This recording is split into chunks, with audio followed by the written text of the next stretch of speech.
اعوذ باللہ من الشیطان الرجیم بسم اللہ الرحمن الرحیم لن تنالوا البر حتى تنفقوا مما تحبون وما تنفقوا من شيء فإن الله به علیم صدق اللہ العظیم رب اشرح لي صدری ویسر لي امری واحلل عقدۃ من لسانی یفقہوا قولی اللہم صلی علی سیدنا محمد وعلی آل سیدنا محمد۔ عزیزان گرامی، سورہ آل عمران 10واں رکوع آیت نمبر 92 کو آپ نے سماعت فرمایا۔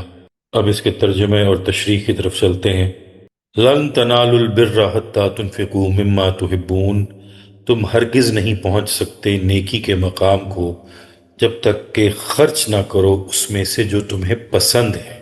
اس سے پہلے سورہ البقرہ کی آیت نمبر 177 آیت البر کے ضمن میں اس آیت کا حوالہ بھی آیا تھا کہ نیکی کے مظاہر میں سے سب سے بڑی اور سب سے مقدم شے انسانی ہمدردی ہے، اور انسانی ہمدردی میں اپنا وہ مال خرچ کرنا مطلوب ہے جو خود اپنے آپ کو محبوب ہو۔ ایسا مال جو ردی ہو، دل سے اتر گیا ہو، بوسیدہ ہو گیا ہو، وہ کسی کو دے کر سمجھا جائے کہ ہم نے حاتم طائی کی قبر پر لات مار دی ہے، تو یہ بذات خود حماقت ہے۔ وَمَا تُنْفِقُوا مِنْ شَيْءٍ فَإِنَّ اللَّهَ بِهِ عَلِيمٌ، اور جو کچھ بھی تم خرچ کرو گے اللہ اس سے باخبر ہے۔ یہاں اللہ تعالیٰ نے قاعدہ بتایا ہے کہ اللہ کے راستے میں قرب اس وقت حاصل ہوتا ہے جب اللہ کے راستے میں وہ چیز قربان کی جائے جو انسان کو بہت پیاری ہے، وہ چیز جو انسان سنبھال سنبھال کر رکھنا چاہتا ہے، مثلا مکان، جاگیر، باغات، روپیہ، پیسہ، سواریاں، ان میں کئی چیزیں ایسی ہوتی ہیں کہ جی چاہتا ہے میرے پاس ہی رہیں۔ فرمایا ان کو قربان کرو، اور فرمایا کہ تم نیکی اور بزرگی کا درجہ پا ہی نہیں سکتے جب تک کہ اللہ کے راستے میں وہ خرچ نہ کرو جو تمہیں بہت پیارا ہو۔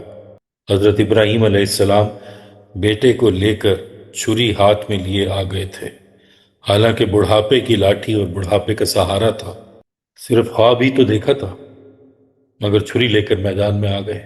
حضرت زید بن حارثہ کے پاس ایک گھوڑا تھا جو بہت قیمتی تھا، جسے سب لوگ پسند کرتے تھے، اور وہ گھوڑا انہیں بھی بہت پیارا تھا۔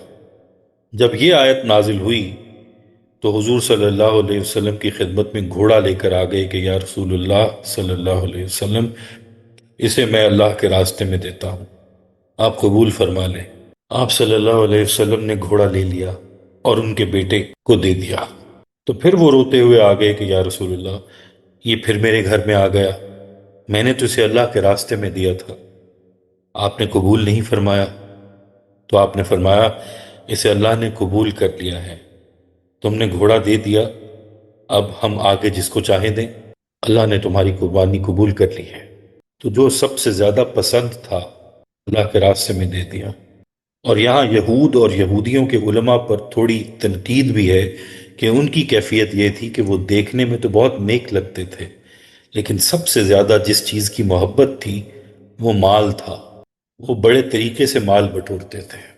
انسان کی زندگی کا سب سے بڑا سرمایہ وقت ہوتا ہے، اس کی جان ہوتی ہے، اس کی صحت ہوتی ہے، اور کچھ نہیں تو پھر اللہ کے راستے میں یہی لگا دے، بس جو کچھ اللہ نے دے رکھا ہے وہ لگا دے۔ فرمایا تم جو کچھ بھی اللہ کے راستے میں خرچ کرتے ہو وہ اس کو خوب جانتا ہے۔ جب ہم صحابہ کرام کے واقعات دیکھتے ہیں، یعنی عصرت کا زمانہ، ایک صحابی بکری ذبح کرتا ہے اور اس کا سر ساتھ کے ہمسائے کو دے دیتا ہے، اور وہ ہمسایہ اسے اپنے پاس نہیں رکھتا، آگے کسی اور کو دے دیتا ہے، وہ ہمسایہ پھر اپنے پاس نہیں رکھتا، آگے کسی اور کو دے دیتا ہے، اور حد یہ ہے کہ یہ بکری کی سری چکر کھاتے کھاتے اسی آدمی کے گھر واپس پہنچ جاتی ہے جہاں سے چلی تھی۔ حضور اکرم صلی اللہ علیہ وسلم کے ہاں بکری ذبح ہوئی، آپ صلی اللہ علیہ وسلم کو دستی کا گوشت بہت پسند تھا، تو آپ نے دستی کا گوشت منگوایا کہ آج وہ کھلاؤ۔ تو سیدہ عائشہ رضی اللہ عنہا نے کہا کہ یا رسول اللہ صلی اللہ علیہ وسلم، وہ تو باقی نہیں بچا، ہم نے وہ آگے پہنچا دیا۔ تو آپ نے فرمایا وہی تو باقی بچا ہے جو تم نے آگے پہنچا دیا ہے۔ اس لیے حضور نے فرمایا انسان کا نصیب کیا ہے؟ جو تم نے کھا لیا اور اسے ختم کر دیا، جو تم نے پہن لیا اور اسے بوسیدہ کر دیا، اور جو تم نے اللہ کے راستے میں دے دیا اور ہمیشہ ہمیشہ کے لیے اسے محفوظ کر لیا۔ آگے آیت نمبر 93، کل الطعام کان حلا لبنی اسرائیل الا ما حرم اسرائیل علی نفسہ من قبل ان تنزل التوراۃ، بنی اسرائیل پر کھانے کی تمام چیزیں حلال تھیں سوائے اس کے جو بنی اسرائیل نے خود اپنے اوپر تورات کے نازل ہونے سے پہلے حرام کر لی تھی۔ قل فأتوا بالتوراۃ فاتلوها ان کنتم صادقین، تو اے نبی صلی اللہ علیہ وسلم ان سے کہو کہ تم تورات لاؤ اور اس کو پڑھو اگر تم سچے ہو۔ حضور اکرم صلی اللہ علیہ وسلم کی رسالت اور نبوت کی مخالفت میں انہیں کوئی بنیادی بات تو ہاتھ آئی نہیں کہ دین میں یہ غلط بات اور غلط عقیدہ ہے۔ اب وہ فقہی جزیات میں پہنچ گئے اور بحث کرنے لگے کہ ہمارے ہاں بہت سی چیزیں حرام تھیں اور اس نبی نے آ کر انہیں حلال قرار دے دیا ہے۔ یہ اونٹ کا گوشت اور دودھ، خرگوش کا گوشت ہمارے ہاں حرام تھا، انہوں نے جائز قرار دے دیا ہے۔ تو یہاں ارشاد فرمایا گیا کہ یہ تمہارے کرتوتوں کی وجہ سے حرام ہوا، حرام تھا نہیں، حلال ہی تھا۔ اگر یہ بات تمہاری سمجھ میں نہیں آتی ہے تو تورات لے آؤ، میرے سامنے پڑھو اور دیکھیں یہ بات کون کہہ رہا ہے جس نے خود تورات نہیں پڑھی، جو امی ہیں۔ بنی اسرائیل پر سب حلال چیزیں حلال تھیں مگر کچھ چیزیں ان پر حرام ہو گئیں، اور ان کی 3 قسمیں ہیں۔ پہلی قسم یہ کہ ان کے فقہا نے باریکیوں میں پڑھ پڑھ کے بعض حلال چیزوں کو اپنے لیے حرام قرار دے دیا، اپنی طرف سے غلط فتوے لگائے اور بعد میں انہیں تورات کا حصہ بنا دیا۔ کچھ چیزیں تو تحریف دین کی وجہ سے حرام ہو گئیں، اور کچھ چیزیں اس لیے حرام ہو گئیں کہ اللہ کے رسول سے بحث کر رہے تھے، کٹ حجتی کر رہے ہیں، زیادہ سے زیادہ سوال کر رہے ہیں، تو اس میں پھنس گئے اور چیزیں حرام ہو گئیں۔ تو ان کی ہٹ درمی اور بد اخلاقی کی وجہ سے کچھ چیزیں سزا کے طور پر ان پر حرام ہو گئیں، اور کچھ چیزیں اس وجہ سے حرام ہو گئیں کہ ان کے بعض بزرگوں نے اپنے طبعی ذوق کی وجہ سے کہا کہ یہ نہیں لینی ہے۔ یہ ان کی صحت یا طبعی ذوق کا مسئلہ ہوگا، جیسے یعقوب علیہ السلام نے، جن کا نام اسرائیل تھا، اپنے لیے اونٹ کے گوشت کو ناپسند فرمایا، یا ان کے بعض بزرگوں نے خرگوش کے گوشت کو بعض وجوہات کے تحت اپنے طبعی ذوق کی مناسبت سے ناپسند کیا، تو اس چیز کو انہوں نے اٹھا کر حرام کا درجہ دے دیا، فرمایا یہ حرام نہیں تھا۔ ایک شخص کو ایک چیز ہضم نہیں ہوتی یا اسے وہ پسند نہیں ہے تو نہ ہو، باقی سب اسے کھائیں۔ اور یہ بھی ریاکاری کی بات ہے کہ بزرگوں کی تقلید کرتے ہوئے آپ خرگوش کا گوشت تو چھوڑ دیں اور سور خوب مزے لے لے کر کھائیں۔ وہ چیزیں جن کو اللہ نے کھلم کھلا حرام قرار دے دیا ہے ان سے تو آپ باز نہ آئیں، اور بزرگوں کے ذوق کا خیال فرماتے ہوئے آپ خرگوش کا گوشت نہ کھائیں۔ یہ بالکل وہی چیز ہے جو حضرت عیسیٰ علیہ السلام نے یہود کے بارے میں فرمائی کہ تم مچھر چھانتے ہو اور اونٹ نگل جاتے ہو۔ فَمَنِ افْتَرَىٰ عَلَى اللَّهِ الْكَذِبَ مِن بَعْدِ ذَلِكَ فَأُولَٰئِكَ هُمُ الظَّالِمُونَ، پس جو لوگ اس کے بعد بھی اللہ کی طرف جھوٹ منسوب کرتے رہیں تو یہی لوگ ظالم ہیں۔ فرمایا جو اس وضاحت کے بعد بھی اللہ پر جھوٹ باندھے اور یہ کہتا پھرے کہ اونٹ حرام ہے، اونٹ کا دودھ حرام ہے، گوشت حرام ہے، خرگوش حرام ہے، تو یہ اللہ پر جھوٹ باندھنا ہے۔ فرمایا ایسے لوگ ظالم ہیں۔ آیت نمبر 95 میں فرمایا جا رہا ہے، قل صدق اللہ، کہہ دیجئے اللہ نے جو کچھ فرمایا ہے سچ فرمایا ہے۔ فاتبعوا ملت ابراہیم حنیفہ، پس پیروی کرو ملت ابراہیم کی جو یکسو تھے، وما کان من المشرکین، اور وہ مشرکین میں سے نہیں تھے۔ اب اس میں فرمایا جا رہا ہے کہ اے نبی صلی اللہ علیہ وسلم ان سے کہیے کہ تم اللہ پر جھوٹ بولتے ہو جبکہ اللہ سچا ہے۔ جو حضرت ابراہیم علیہ السلام کی ملت میں ہے اور شریعت میں ہے اس کا یکسو ہو کر اتباع کرو، اور دیکھو ابراہیم مشرکین میں سے نہیں تھے۔ اب آگے جو آیات آ رہی ہیں ان کے لیے چھوٹی سی تمہید کہ یہود کا قبلہ بیت المقدس تھا جہاں آج کل لڑائی ہو رہی ہے، اور حضور اکرم صلی اللہ علیہ وسلم کی تشریف آوری سے پہلے سب لوگ بیت المقدس کی طرف ہی منہ کر کے عبادت کرتے تھے۔ حضور اکرم نے بھی ایک عرصے تک بیت المقدس کی طرف منہ کر کے نماز پڑھی، جیسا ہم نے سورہ البقرہ میں پڑھا، اور خود جب مکہ میں بھی تھے تو اسی جگہ کھڑے ہو کر نماز پڑھتے تھے کہ سامنے بیت اللہ ہے اور بیت اللہ سے آگے بیت المقدس ہے۔ خانہ کعبہ کے جس کونے سے اذان دی جاتی ہے، اگر آپ وہاں کھڑے ہو جائیں تو اس زاویے پر آتے ہیں کہ آپ کے سامنے بیت اللہ، اور بیت اللہ سے آگے اسی سیدھ میں بیت المقدس ہے، اور اس سیدھ میں درمیان میں روضہ اقدس مدینہ منورہ آتا ہے۔ پہلے تو بیت المقدس قبلہ رہا، اس کے بعد قبلہ بدل گیا، مدینہ منورہ میں کعبہ کی طرف منہ کر کے نماز پڑھنے کا حکم آ گیا۔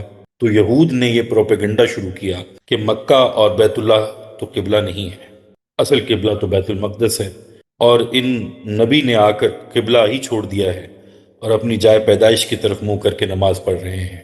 اب اس پس منظر کو ذہن میں رکھیے اور آگے والی آیات کو سمجھیے۔ ان اول بیت وضع للناس للذی ببکہ، یقیناً پہلا گھر جو لوگوں کے لیے بنایا گیا اللہ کی عبادت کے لیے، وہی ہے جو مکہ میں ہے۔ بکہ اور مکہ در حقیقت ایک ہی لفظ کے لیے دو تلفظ یا پروننسیشنز ہیں۔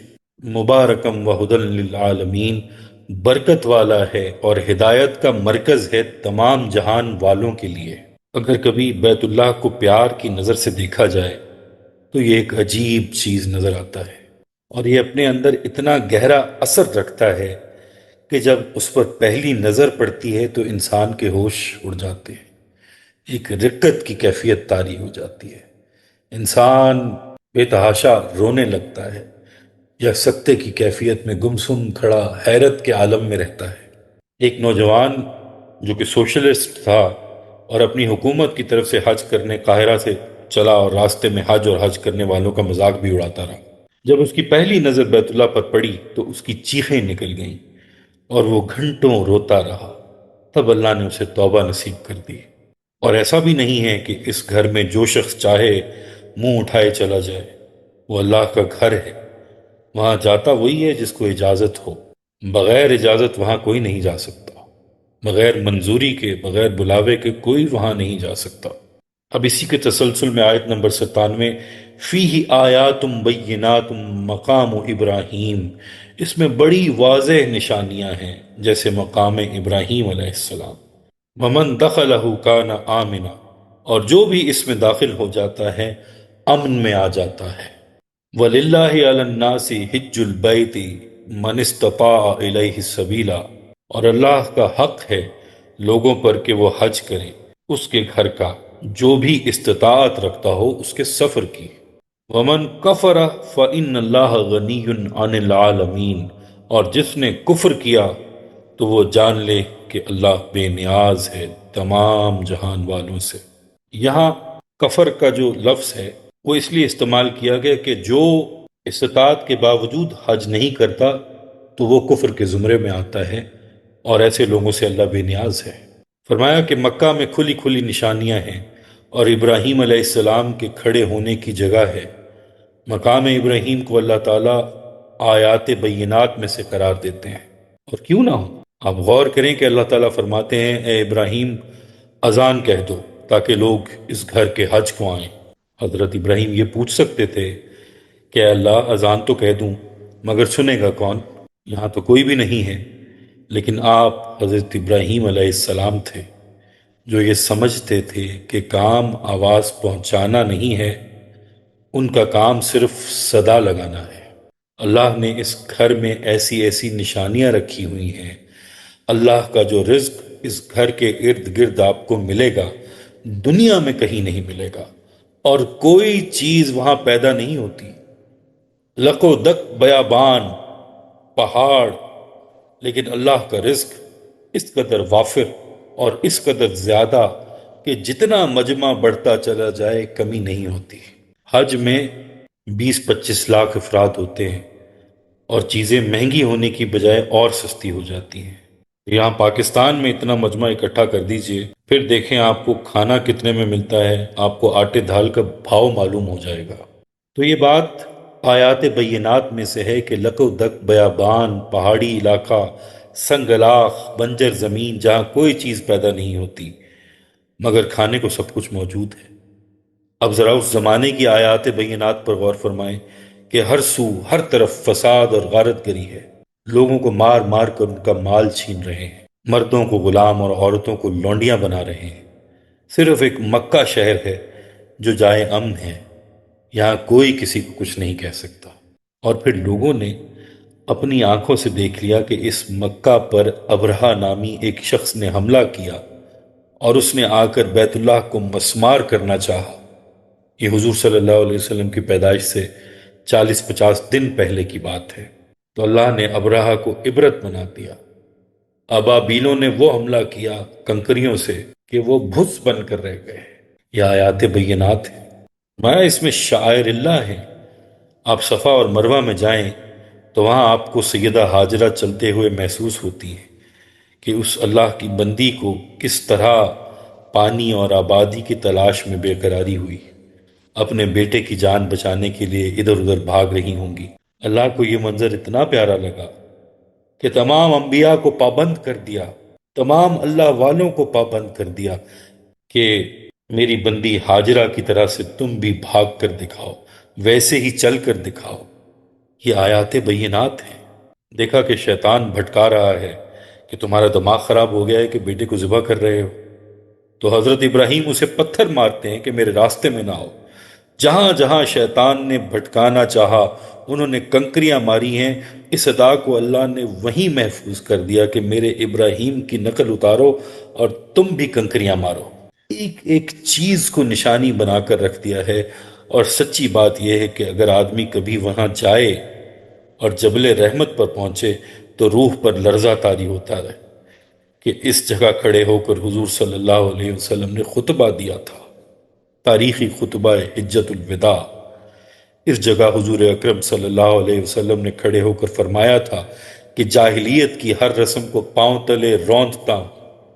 یہی وہ مقام ہے جہاں یہ آیات نازل ہوئیں کہ آج دین مکمل ہو گیا، نعمت مکمل ہو گئی، اور یہ اسلام، اس وقت کا اسلام جسے حضور صلی اللہ علیہ وسلم نے اس وقت نافذ کر دیا، اسے اللہ نے پسند کر لیا۔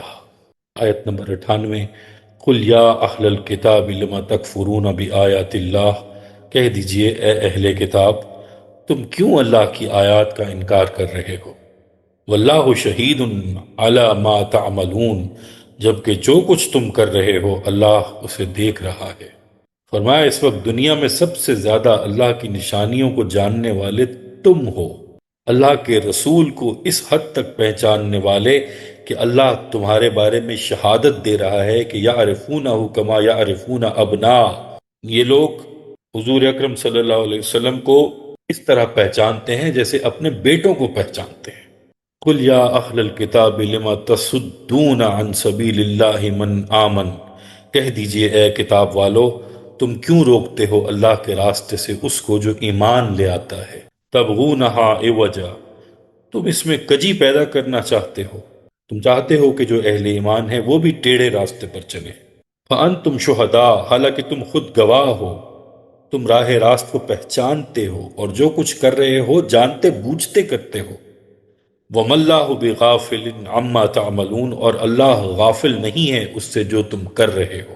لیکن ان تمام سازشوں کے جواب میں اہل ایمان سے فرمایا گیا ہے اگلی آیت میں، یا ایہا الذین آمنوا ان تطیعوا فریقا من الذین اوتوا الکتاب یردوکم بعد ایمانکم کافرین، اے ایمان والو، اگر تم ان اہل کتاب کے کسی گروہ کی بات مان لو گے تو یہ تم کو تمہارے ایمان کے بعد بھی کفر کی حالت میں لوٹا کر لے جائیں گے۔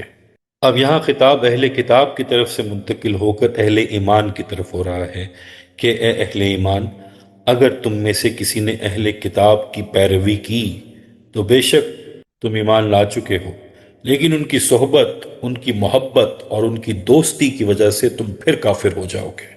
ان کی ایسی دوستی میں مبتلا نہ ہو جو تمہیں نظریات پر، عقائد پر، زندگی کی روش پر کفر کرنے پر مجبور کر دے۔ اس کے پس منظر میں یہ بات موجود ہے کہ اہل مدینہ یہود سے بہت دلی تعلق رکھتے تھے۔ اسلام قبول کرنے کے بعد بھی یہود کے ساتھ ان کے تعلقات ویسے کے ویسے رہے اور اس میں زیادہ کمی نہیں آئی۔ جب یہود نے اپنے کلپرزے نکالے پھر یہ بیچارے پریشان ہوئے تو انہیں متنبہ کیا گیا کہ دیکھو یہ تمہارے دوست نہیں ہیں۔ اب اس رکوع کی آخری آیت، وَكَيْفَ تَكْفُرُونَ وَأَنْتُمْ تُتْلَى عَلَيْكُمْ آيَاتُ اللَّهِ، اور تم کس طرح کفر کرتے ہو جبکہ تمہارے سامنے اللہ کی آیات پڑھ کر سنائی جاتی ہیں۔ وفیکم رسولہ، اور تم میں اللہ کا رسول موجود ہے۔ فمن یعتصم باللہ، اور جس نے اللہ کو مضبوطی سے پکڑ لیا، فقد ہدی الی صراط مستقیم، تو وہ سیدھے راستے پر ہدایت پا گیا۔ جن لوگوں کو تصوف کے راستے کا ذرا سا علم ہے اور ادراک ہے، وہ ان آیات کو پڑھیں گے تو پھڑک اٹھیں گے۔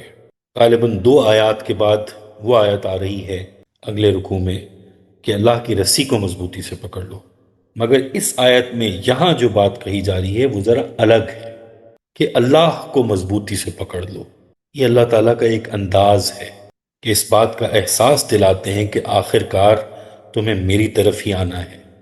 فرماتے ہیں کہ یہ میرا سیدھا راستہ ہے، ھذا صراط علی مستقیم، یہ راستہ ہے سیدھا مجھ پر آ کر ختم ہوتا ہے۔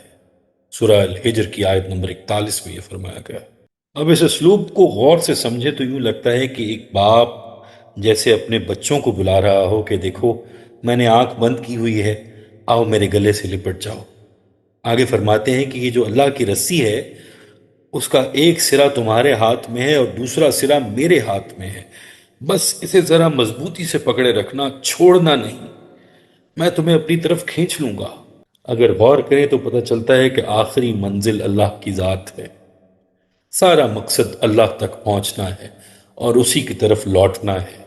انہوں نے ایک عہدہ اور ذمہ داری دے کر بھیجا تھا کہ یہ کام کر کے میرے پاس واپس آ جاؤ، بس ذرا احتیاط کرنا، راستے میں ایک دشمن ہے جو لوٹ لیتا ہے اور لوٹ کر آگ کے گڑھے میں پھینکوا دیتا ہے، اس سے بچنا، واپس میری طرف آنا، گھر لوٹ کر آنا۔ اور یہ گھر لوٹ کر آنا ہی ساری مہم ہے کہ کام پورا کرو اور گھر لوٹ کر آ جاؤ۔ اور جب اللہ والے کا کام پورا ہو جاتا ہے اور وہ رخصت ہونے لگتا ہے تو یہی آواز آتی ہے، یا ایتھا النفس المطمئنہ ارجعی الی ربک راضیۃ مرضیہ فادخلی فی عبادی وادخلی جنتی۔ اے نفس مطمئنہ، اے اطمینان والی روح، اپنے پروردگار کی طرف لوٹ آ، اپنے رب کی رضا کی طرف لوٹ آ، میرے بندوں میں شامل ہو جا اور میری جنت میں داخل ہو جا۔ ہمیں ذرا سی تکلیف ہوتی ہے، کوئی موت ہو جاتی ہے، کوئی چوٹ لگ جاتی ہے تو ہم کہتے ہیں نا، انا للہ و انا الیہ راجعون، ہم تو اللہ ہی کے ہیں اور لوٹ کر اسی کی طرف جانا ہے۔ زندگی کا اصل مقصد آقا کی طرف پلٹ کر چلے جانا ہے، وہ بہت انتظار میں ہے، اس نے ہمیں بھیجا ہے اور لوٹ کر اسی کی طرف جانا ہے۔ فرمایا اس کا سب سے آسان طریقہ یہ ہے کہ جو اللہ کی رسی کو مضبوطی سے پکڑ لے، اس کے دامن کو مضبوطی سے تھام لے۔ اور کسی نے خوب کہا ہے کہ اللہ سے مانگنا ہے تو اللہ کو ہی مانگ لو۔ حضور اکرم صلی اللہ علیہ وسلم کی دعا تھی، اے اللہ میں تجھ سے تیری محبت کی بھیک مانگتا ہوں اور ان لوگوں کی محبت مانگتا ہوں جو تجھ سے محبت کرتے ہیں، ان اعمال کی محبت مانگتا ہوں جو تیری محبت کا باعث ہیں۔ اللہم اجعلنا منہم، اللہم اجعلنا منہم۔ اور یہاں سورہ آل عمران کے 10ویں رکوع کی تکمیل ہوتی ہے۔ اللہ تعالیٰ سے دعا ہے کہ اللہ تعالیٰ قرآن پاک کی آیات کو پڑھنے، سمجھنے، انہیں دوسروں تک پہنچانے کی توفیق عطا فرمائے اور ان کا ہمارے اوپر اثر طاری کرتے ہیں۔ اللہ تعالیٰ ہم سب کے لیے آسانیاں پیدا فرمائے اور آسانیاں بانٹنے کی توفیق و شرف عطا فرمائے۔ آمین یا رب العالمین۔